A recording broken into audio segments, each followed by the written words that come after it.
Time's running out, Doctor. Taking away the moments that make up a dull day. Doctor Who. Where do I start? I want to like a new series. I really do. It's got so much going for it. The imagination, the childlike glee, the scarves, the excitement, the cheap monsters and the cheaper sets. But I just can't forgive it for its inventar dialogue, its clumsy writing, its plot contrivances and its melodrama. It just seems to lack the depth and the intelligence of recent American series like Battlestar Galactica or Firefly or Farscape. Okay, Doctor Who is a family show, but that doesn't mean you have to talk down to your audience. People assume that time is a strict progression of cause to effect, but actually, from a non-linear, non-subjective viewpoint, it's more like a big ball of wibbly-wobbly, timey-wimey stuff. Ah, so this is what an aneurysm feels like. Now, admittedly, when I was little, I used to watch the A-Team, but that had no adverse effect on me or the people that I killed. So I've decided not to be so mean-spirited about Doctor Who. I've been watching a lot of it recently, and actually, I've come to rather enjoy it. It's still stupid, but it's a fun and non-offensive sort of stupid. This year's two-part Christmas special, The End of Time, saw the end of the tenure of fan favourite David Tennant. Shut up! Should not be having squiggly things about Doctor Who, it's just weird. You know, he used to look like this. Anyway, David Tennant's tenure as the Doctor has been extremely successful, and we'll all be sad to see him go. We know the end for the 10th Doctor is coming, and he'll be forced to regenerate into Matt Smith. So let's take a look at the final adventure of one of the greatest Doctors of them all. We start in the homeworld of the Ood, who are rather troubled and have asked for the Doctor's help. Every night, Doctor. Every night we have bad dreams. Of Paris Hilton recording another album. The Doctor, meanwhile, has been having adventures of his own. Got married. That was a mistake. Good Queen Bess. And let me tell you, her nickname is no longer... Good thing she's bigger on the inside. Oh yeah. You will come with me. Hold on. Better lock the TARDIS.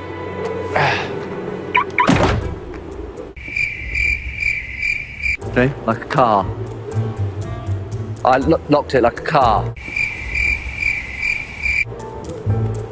Like, it's funny. No? A little bit. Blimey. I'm trying to make an Ood laugh. You want to try making humans laugh first. So the Doctor joins the Ood drum circle in order to hear from their incredibly insightful elder. Always returning to this world.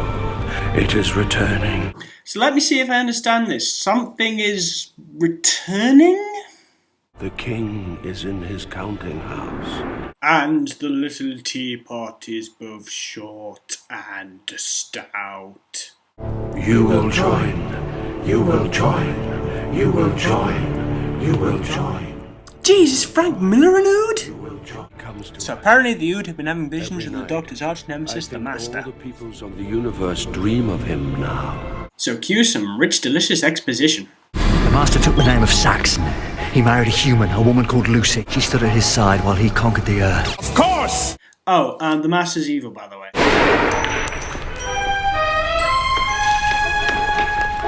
I held him in my arms. I burnt his body. I stole his iPod! The Master is dead. Naturally, this being Doctor Who, the Master's not going to stay dead as we cut to an evil cult that's holding his ex-wife prisoner. I'm afraid the previous governor met with something of an accident, which took quite some time to arrange. I filled his gerbil with Semtex.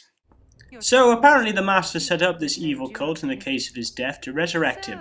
And they're bringing him back to life for, shits and giggles? As it was written in the secret books of Saxon. Available now from Amazon.com. These are the potions of life. So the cultists complete the ritual, their souls are sucked out, and a naked John Sim is reborn. Never dying. Never dying! Never wearing pants! And yes, the Master is still bonkers.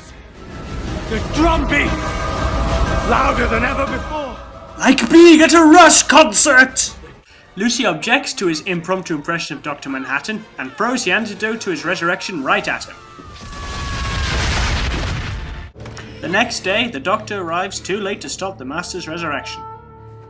Gee, if only you had a time machine or something! Now we get to see the real hero of the story, Wilfred, played by Bernard Cribbins. He's been having nightmares of the Master and is seeing women in his television. So he looks for the only man who can help him, the Doctor, along with his merry band of, pensioners. He's tall and thin, wears a brown suit, maybe a blue suit. He's got a long brown coat, modern sort of hair, all sticky uppy. And if you find John Pertwee, it's not him yet. You been having bad dreams? All of you? Of me naked. Next we see a fast food van about to be attacked by a Ned. Don't forget tomorrow night, Christmas broadcast. President Obama. He's promised to end the recession. Bad times will soon be over, Ginger. Oh, God. Morbo? Economics does not work that way! Good night! Now, what can we get you, sir? Bring me a young Skywalker. Everything.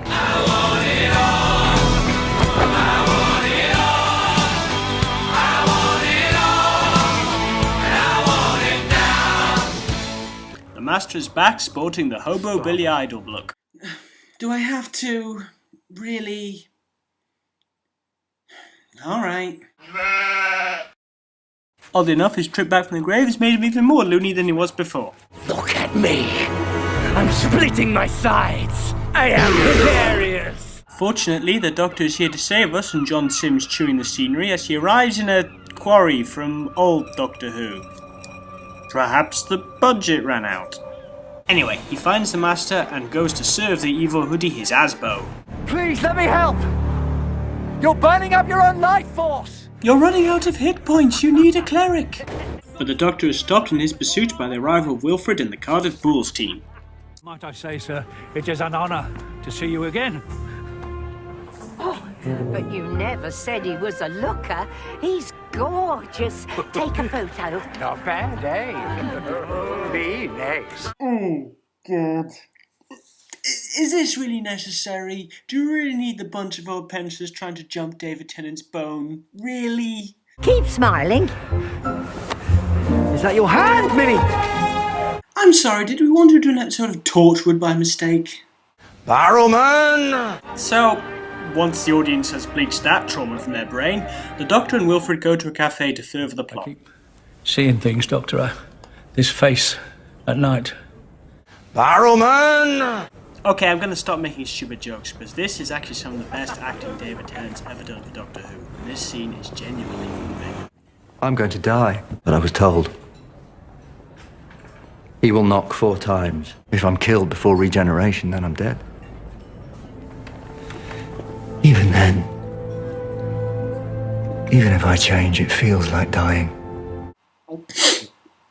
Everything I am dies. Some new man goes sauntering away.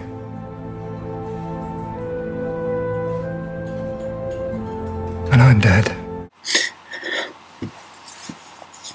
Traveling alone. I thought it was better of them. But I did some things that went wrong. I need... No, David, don't go, please. You know what? No, I can't go on. That's it. I'm done. Finished. All right, this is it. I'm over. It's done. I'm sorry.